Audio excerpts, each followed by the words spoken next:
mais do que nunca, acima de qualquer coisa, para crescer, nós vamos depender de reencontrar formas de aumento da produtividade no Brasil.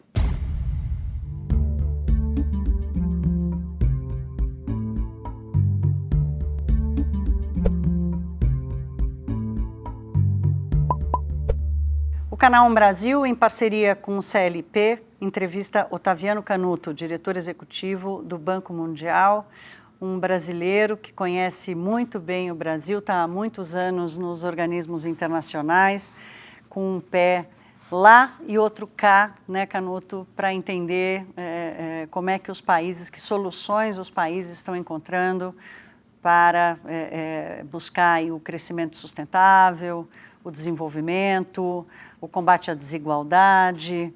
Depois desses anos todos, a gente vendo o Brasil hoje onde está, com todos os desafios que a gente tem pela frente.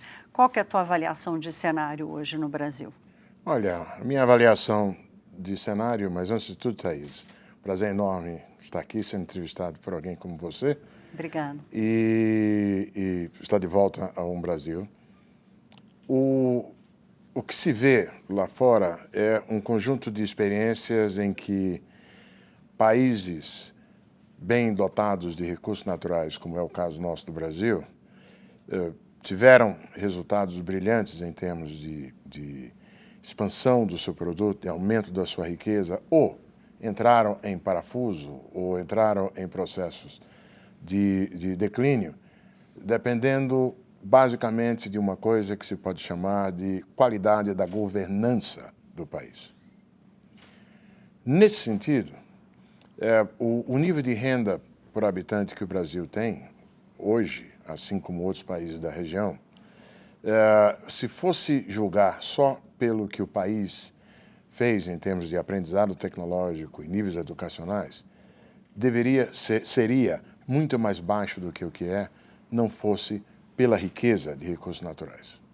Então, por um lado, assim como em vários casos no mundo, o Brasil é uma experiência benigna, tem uma experiência em que a abundância, a riqueza de recursos naturais tem sido uma bênção. Porém, por outro lado, nós não estivemos livres dos riscos daquilo que na literatura internacional se começou a chamar de maldição de recursos naturais. Isso acontece quando situações fortuitas de aparente enriquecimento, valorização de recursos naturais, descoberta de novas fontes de recursos naturais, acaba se transfigurando em uma piora na governança e a má alocação de recursos e uma piora na qualidade da governança, por exemplo, com ampliada corrupção e assim por diante. Eu não preciso ir longe para observar como mesmo o nosso país, abençoado por um lado por recursos naturais, viveu uma experiência durante a descoberta do pré-sal e o que se fez depois, a ilusão de que ficamos ricos sem precisar fazer nada da noite para o dia, acabou induzindo uma deterioração na qualidade da governança do país. E pagamos o preço hoje em termos de investimentos que foram feitos que não se justificam, de malversação de recursos e assim por diante. Então, a coisa-chave para um país rico em recursos naturais é garantir que o uso dos recursos naturais seja tal que haja acumulação de outros tipos de ativos para além dos recursos naturais. Ou seja, que a riqueza natural se transfigure ao longo do tempo em educação, em infraestrutura adequada, em bons níveis de gerenciamento de recursos e assim por diante. Ou seja, produtividade, competitividade, eficiência, valores que nascem de uma relação saudável e responsável, ética, da fonte de recursos naturais com a gestão exatamente das lideranças. E a gente tem exemplos não apenas dentro de um país, como é o caso do Brasil, mas também em outras partes do mundo, eu gosto de dar o exemplo da Botsuana e Zimbábue. Ambos países africanos existem em cima de um veio de diamantes muito rico. Em Botsuana, isso se traduziu em melhora de indicadores de educação, saúde da população. Tiveram um problema forte com HIV/AIDS, mas uma coisa sintetiza tudo. Botsuana tem um nível de rating da dívida pública melhor do que o Japão. Vizinho, Zimbábue, entrou num processo de deterioração, hiperinflação. Maior inflação do mundo, né? Exatamente. Incalculável. Por questão de deterioração da governança depois da descoberta do veio de diamantes. Então, a chave é boa governança para fazer com que a riqueza natural se transforme na riqueza de ativos em termos de educação e qualidade de investimentos, e qualidade do capital físico, qualidade dos ativos intangíveis. Canuto, talvez a gente esteja em algum lugar entre Botsuana e Zimbábue, né? Não temos uma hiperinflação, já tivemos, mas ainda não alcançamos o nível de eficiência de educação, muito menos de rating de risco que Botsuana tem. Em função da deterioração que nós sofremos aí nos últimos anos, né? Especialmente como resultado de má gestão, má alocação de recursos públicos, o debate sobre mudanças estruturais, ele cresceu no Brasil. Ele saiu das páginas de opinião e passou para as páginas dos jornais, para as reportagens, né? Ele passou a ser tema de conversas entre os cidadãos. Talvez nem todo mundo se dê conta que uma reforma da Previdência é uma reforma estrutural, que uma reforma do Estado é uma reforma estrutural, mas esse debate cresceu no Brasil. Quais são as reformas estruturais que você vê hoje como prioritárias ou aquelas que, se a gente não as fizer, a gente não cria condições para alcançar as próximas? Perfeito. Excelente pergunta. Eu vejo o Brasil hoje acometido de que pode ser chamada uma espécie de doença, que é a combinação de uma anemia de produtividade com uma obesidade do setor público. As duas se alimentam em grande medida. Por que anemia de produtividade? Porque tem 3 décadas, mas particularmente nas 2 últimas décadas, em que a produtividade do conjunto de fatores do Brasil literalmente não cresce ou cresce muito pouco, enquanto o resto do mundo está indo muito bem, obrigado. E o que a gente viu de aumentos de produtividade no novo milênio, por exemplo, foi muito mais em decorrência de incorporação de pessoas no mercado de trabalho do que aumento na eficiência do uso dos recursos. E aí a questão é que, com o envelhecimento da população, essa fonte acabou. Agora o chamado bônus demográfico. O bônus demográfico. Então, mais do que nunca, nós vamos precisar de ter aumentos de produtividade. Por que a produtividade tem sido tão anêmica? Aí a gente tem que levar em conta a carência de investimentos em infraestrutura. Para que se tenha uma ideia, o Banco Mundial estima que para a simples manutenção da atual infraestrutura, precária como é, principalmente em transportes e saneamento, menos em energia e telecomunicação, mas também não é primeiro lugar no mundo. Mas essa carência de investimentos em infraestrutura faz com que, enquanto o mínimo para manter essa infraestrutura precária seria 3% do PIB, nas 2 últimas décadas nós estamos investindo 2,5%. Então nós estamos comendo uma infraestrutura. E essa infraestrutura precária, ela afeta a produtividade porque ela implica em desperdícios. Nós todos nos lembramos, o ano passado, na super safra agrícola, o que se perdeu de produção agrícola simplesmente por ausência de condições de transporte e armazenamento adequadas. Claro, aquela história de que da porteira para dentro, o agronegócio no Brasil é super produtivo, competitivo. Isso se aplica no resto também. Isso se aplica para serviços, se aplica para a indústria manufatureira também. Um outro componente que explica a anemia de produtividade brasileira é o terrível ambiente de negócios que nós temos no Brasil. Ou seja, exatamente além da infraestrutura, todos esses componentes que os custos de transação que qualquer empresa, em qualquer setor, tem que encarar por operar no Brasil.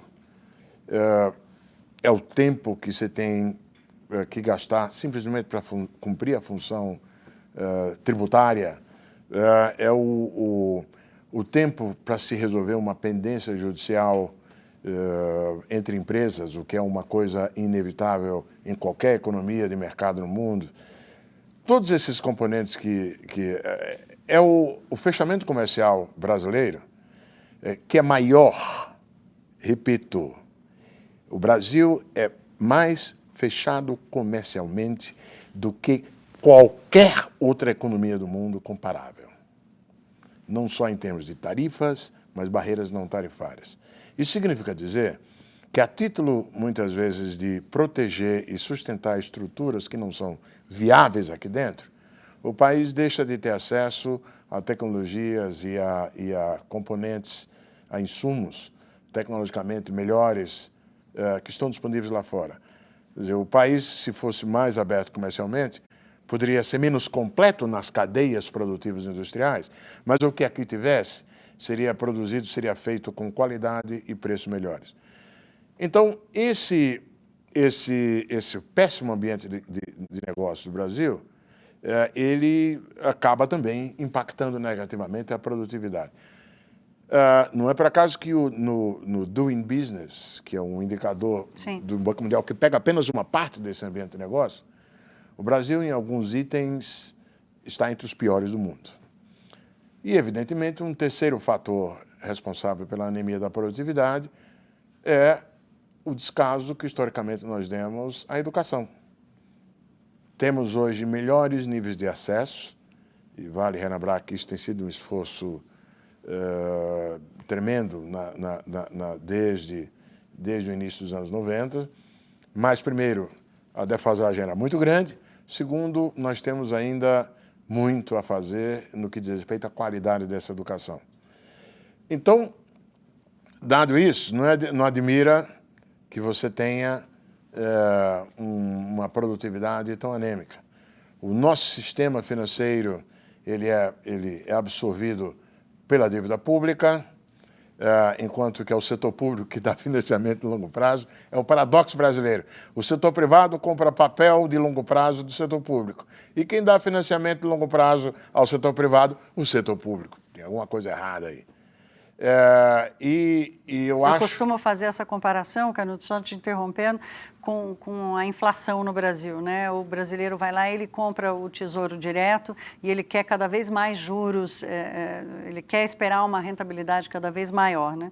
O juro só vai ser maior se a inflação for maior. Então, naqueles tempos que o juro era muito alto, ele ganhava um pouquinho no Tesouro Direto e pagava o resto no supermercado, né? Pois é. É parecido. Pois é. E essa anemia da produtividade, e pegando esse gancho justamente pela dívida pública, é também a outra face da obesidade do setor público que eu mencionei.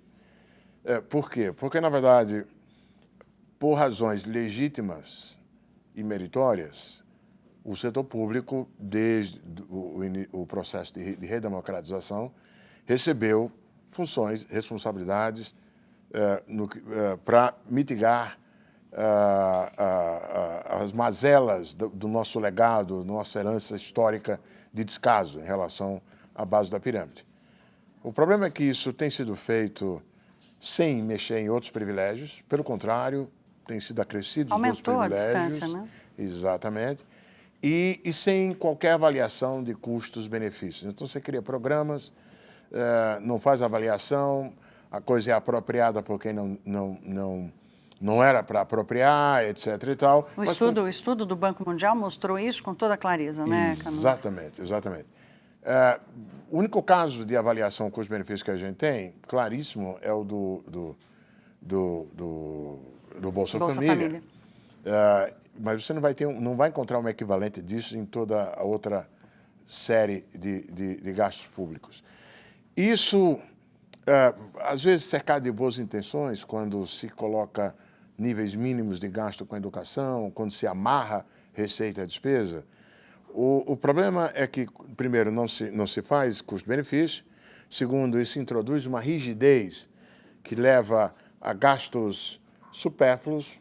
Se um Estado tem a população mais velha e, portanto, precisa menos de gasto com educação e precisa mais em outras áreas, mas como você tem uma taxa que foi imposta pelo governo federal, você põe ali dentro como gasto de educação um bocado de coisa que não tem nada a ver, ou você gasta de qualquer jeito para cumprir com a obrigação legal.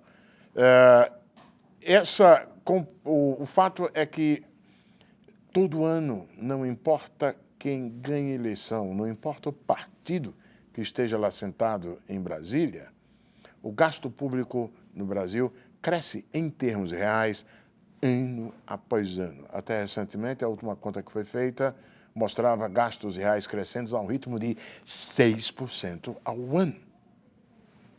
Com um PIB que cresceu 2,5%, menos do que 3%, ou seja... Isso. Quando o PIB estava crescendo 4,5%, o único efeito disso, macroeconomicamente, foi uma gradual elevação na proporção do gasto público com proporção do PIB.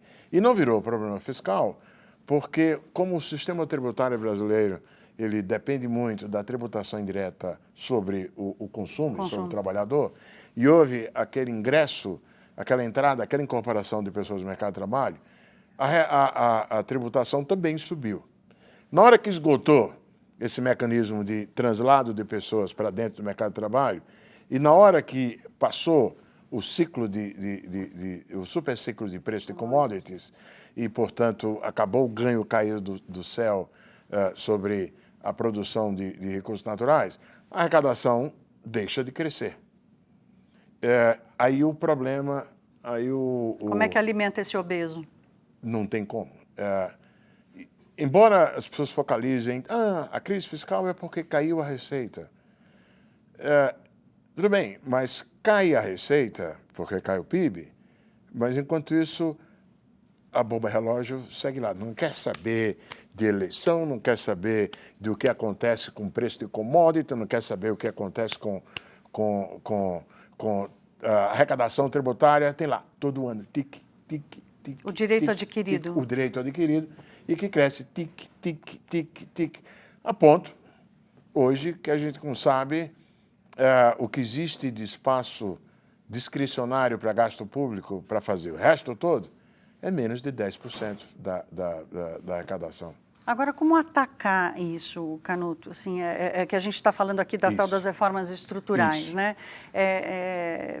Parece que a gente vai ter que cuidar de reformas estruturais, mas como o problema da Previdência, por exemplo, né?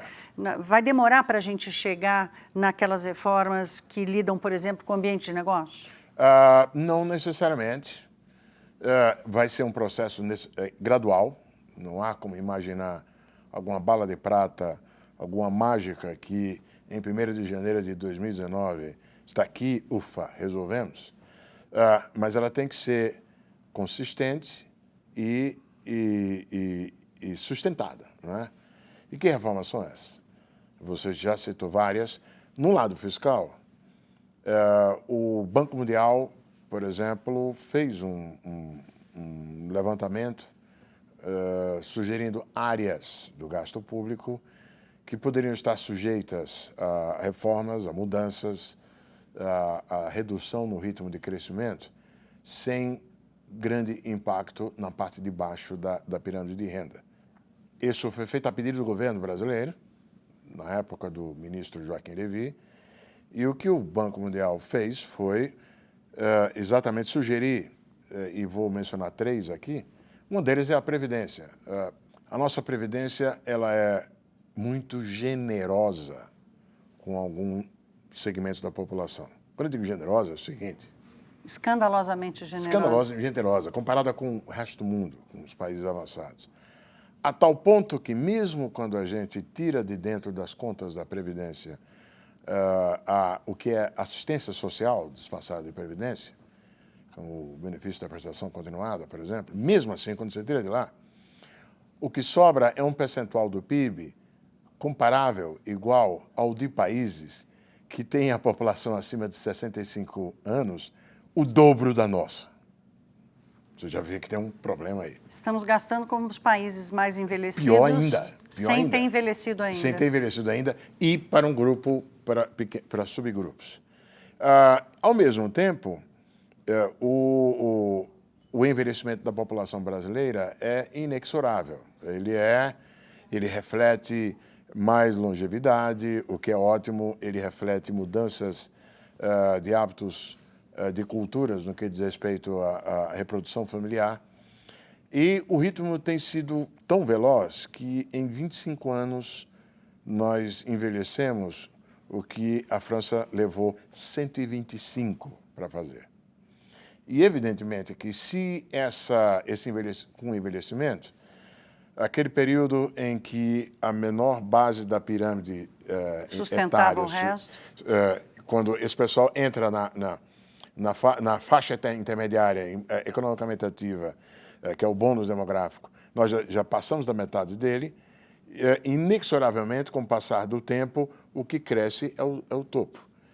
Esse problema vivido pelo mundo inteiro, problema de um ponto de vista de contas públicas, nós estamos entrando nele de maneira acelerada. Então, não há como, quanto mais se demorar para ajustar para cima o tempo, a aposentadoria mínima, evitar aquelas janelas pelas quais pessoas acumulam mais de uma aposentadoria ou fazem seus estratagemas para passar a receber em pouco tempo, etc. e tal. Quanto mais nós adiarmos fazer isso, mais esse problema, mais profundo vai ser esse problema. Mas essa é a cultura da legitimidade, da meritocracia, do direito adquirido. Quer dizer, não houve... Você consegue perceber alguma mudança? A gente colocou aqui que o debate amadureceu, que o debate cresceu, mas será que a atitude das lideranças, da população, daqueles que têm acesso ao velho sistema, será que ela já mudou? Ela começou a mudar? Eu diria que a consciência é crescente. Em vários casos, inclusive, a lógica tem sido apenas de tentar postergar. Quanto mais postergar, menor será o impacto sobre a minha camada da população. Mas, se você pegar entre os mais jovens, a percepção de que a conta vai sobrar para eles, ou sobraria para eles, não só a conta previdenciária, mas a conta em termos de um PIB que não cresce, já é bem maior. Essa mudança geracional talvez nos salve, então. Isso. Eu confio muito nisso. E principalmente com as novas lideranças jovens que estão florescendo, já floresceram nas eleições de 2016 e temos várias promessas, vários jovens, inclusive que voltaram do exterior, optaram por depois de fazer pós-graduação no exterior, optaram por voltar ao Brasil para ajudar o Brasil a mudar. Isso é admirável e é onde eu vejo o futuro. A gente fala do Brasil há muitos anos, né, de que o Brasil é o país do futuro, que uma hora vai chegar a vez do Brasil, e o IBGE acabou de nos mostrar que uma das grandes janelas dessa oportunidade, que era o bônus demográfico, está acabando, né? E a percepção de hoje é que essa janela ela afunilou demais, a ponto da gente estar hoje muito mais ameaçado de ficar preso a essa maldição da renda média, né, ou de quase baixa renda. Como é que você vê esse funil, em que ponto a gente está, se a gente consegue escapar dele no médio prazo e tomando as decisões certas? A nossa capacidade de suplantar essa armadilha da renda média e de superar um eventual aprofundamento das tendências subjacentes de estagnação, elas vão depender na medida em que a gente reconfigure o setor público e consiga, com isso, enfrentar o outro problema, que é o da baixa produtividade. Mais do que nunca, acima de qualquer coisa, para crescer, nós vamos depender de reencontrar formas de aumento da produtividade no Brasil. E aí, o que retoma a urgência do que eu estava falando, da agenda do ambiente de negócios, para caminhar em conjunto com a reforma fiscal. A reforma fiscal, talvez ela se mostra mais urgente, porque o problema fiscal é mais gritante, mas ele não está em detrimento da outra. Nós vimos agora mais recentemente como, por exemplo, tem coisas que estão pendentes lá no Congresso, a melhora no sistema de garantias, o cadastro positivo para permitir uma redução do risco de crédito, da percepção de risco de crédito pelos credores. Existe um mapa de reformas microeconômicas que, aliás, a origem vem lá desde Armínio Fraga, foi seguida Marco Lisboa, quando estivemos juntos no governo, a agenda microeconômica que ele traz, foi tentativamente trazida à luz já no final do período Mantega, ali na Secretaria de Política Econômica, Joaquim Levy, o governo atual, e peças disso foram implementadas.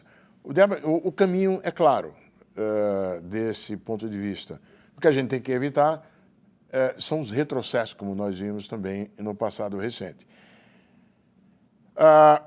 No caso de infraestrutura, não há outro caminho a não ser a sintonia fina da regulação com estabilização de regras e com o restabelecimento de confiança que permita parcerias público-privadas. Para atrair o investidor estrangeiro, especialmente? Não apenas estrangeiro, o brasileiro.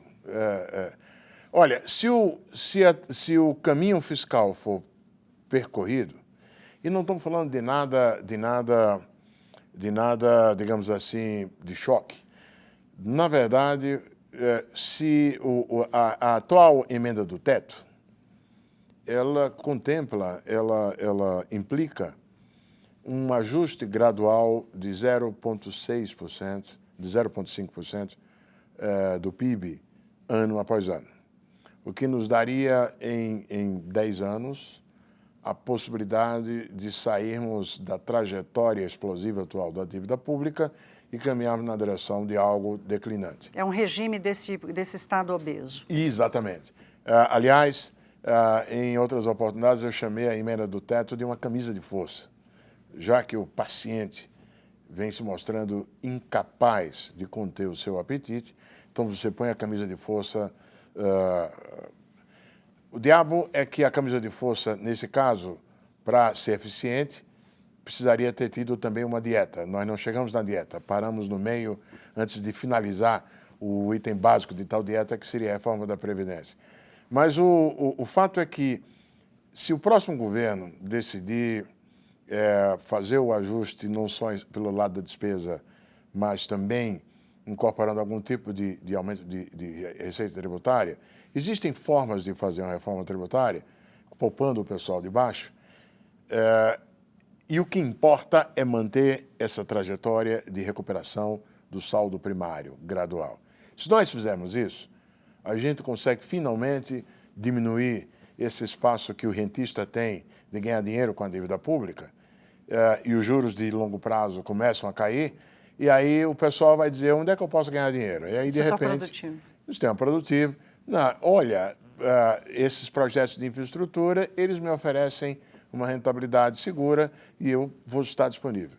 Só que tem que levar em conta que o setor privado, naturalmente, no Brasil, nos Estados Unidos, no Japão, na China, em qualquer lugar, se sente mais confortável para operar com certos tipos de riscos e não com outros.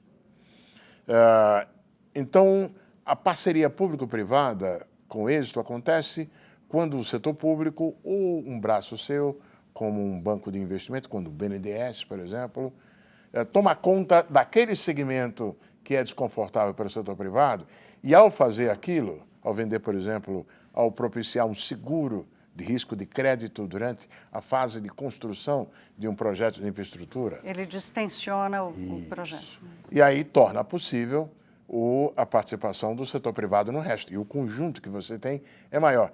Você ganha duplamente, porque o dinheiro público que é escasso passa a ser autorizado não para tentar fazer tudo no lugar do setor financeiro privado. E, ao mesmo tempo, você aumenta a massa de recursos voltados para a infraestrutura. as duas coisas vão juntas. Por isso que eu chamo a doença conjunta, a obesidade do setor público e a anemia de produtividade. E essas reformas estruturais, na medida em que elas tratem do problema fiscal, elas ajudam a enfrentar o outro. E no outro, que é o da produtividade, você vai fazê-lo com investimento em produtividade, com a reforma do setor público. Acho que o caso é brilhante, como, por exemplo, experiências bem-sucedidas na área da educação podem ser razoavelmente adaptadas em outros contextos. No Banco Mundial, eu gosto de chamar o Banco Mundial, e são 15 anos de trajetória entre os bancos multilaterais e o fundo, de um grande beija-flor. Porque a importância do Banco Mundial não é no dinheiro que traz, muito mais do que o dinheiro, é na polinização. O Banco Mundial aprende uma coisa que aprendeu com Bolsa Família no Brasil, participou da montagem dos sistemas de testes de análise de efeitos do Bolsa Família, e aí carrega o conhecimento para outras partes do mundo. Assim como o Banco Mundial já trouxe de outras partes do mundo para aqui para o Brasil. Então, ele poliniza. Pois bem, esse processo de polinização também acontece dentro de um país. A gente tem experiências bem-sucedidas com educação, e essas experiências bem-sucedidas com educação no Brasil, vejam só, tem muita coisa em comum com experiências bem-sucedidas lá fora que surpreenderam o mundo. Vietnã. Vietnã e Sobral têm uma coisa em comum. Houve, em ambos os casos, um alinhamento de incentivos, um reconhecimento e uma diferenciação de ganhos de professores, diretores, de acordo com o desempenho dos alunos. O engajamento certo, o incentivo certo. O incentivo certo, alinhado. Isso não é apenas o único componente para explicar Sobral, a requalificação do corpo docente é importante, claro. Mas assim como o Sobral surpreendeu o Brasil aqui, a turma aqui de São Paulo, que esse pessoal subindo de desempenho, o Vietnã tem conseguido o mesmo nos testes de PISA. Canuto, a receita parece que já é um consenso sobre ela. Para a gente terminar, o seu prognóstico sobre esse tratamento entre um paciente obeso e o outro anêmico, e parece que só dá para tirar comida desse, alimentar esse tirando a comida desse, né? Quer dizer, não há outra fonte para alimentar o anêmico, senão tirando do obeso. O seu prognóstico é positivo? Você continua confiando que a gente, chegando na situação limite que a gente chegou, nós vamos conseguir aplicar esse tratamento? O paciente vai reagir? Eu sou otimista por dois motivos. Primeiro, eu creio que há uma razoável convergência no que diz respeito à percepção da necessidade de tratar esses problemas. Segundo, se nós olharmos o passado recente, na história do Brasil, eu diria que, quiçá, o melhor momento que nós passamos foi o momento em que houve uma transição do governo FHC para o governo Lula, em que o arcabouço básico de responsabilidade macroeconômica foi mantido, foi até aprofundado, a agenda anterior de reformas foi colocada como objeto de continuidade, e nós, de certa forma, mostramos para nós mesmos que é possível um país ter uma rotatividade normal num país democrático, ali e acolá, sem rupturas naquilo que diz respeito à responsabilidade macroeconômica. Depois, perdemos o rumo. Em grande medida, pela ilusão do enriquecimento rápido por conta do superciclo de commodities e também por conta de um certo desespero quando se esgotou o ciclo anterior, nós tentamos manter o ciclo repetindo aquilo que tinha dado certo anteriormente, enquanto que já havia se exaurido. Eu acho que essas lições são profundas o suficiente para fazer com que a gente possa retomar a senda de crescimento compartilha, de prosperidade compartilhada. Que bom, muito obrigada, Otaviano Canuto, pela conversa, pela entrevista, e vamos ver se o Brasil consegue, então, seguir em frente nessa rota. Perfeito. Obrigado, Thaís.